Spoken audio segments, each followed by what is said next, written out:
Hey guys, I got a little tea. It's really nice out here today. I wanted to take a moment and just talk about something that I'm kind of passionate about, and that's hermeneutics.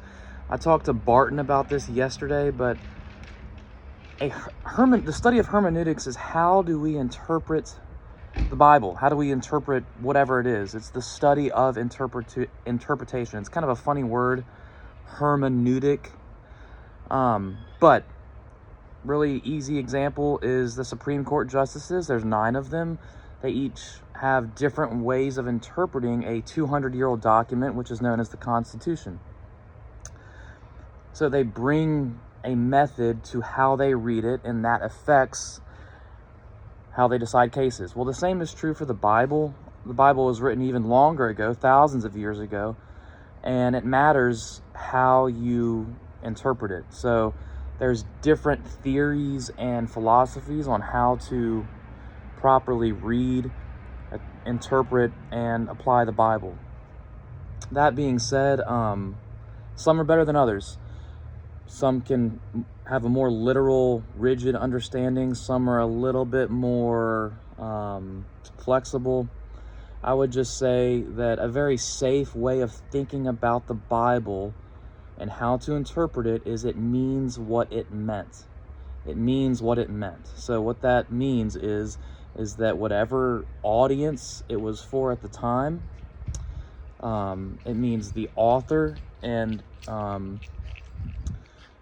his purposes in writing, and it means the historical context. So it means what it meant to the people at that time.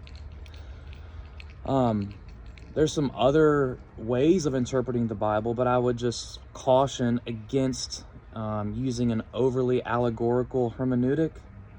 All that means is, yes, there is obviously moral lessons that we can glean from the Bible, but sometimes we need to make sure we're not missing the forest for the trees, because the Bible doesn't exist just so that we can grab a moral lesson out of it. It is a historical record, actual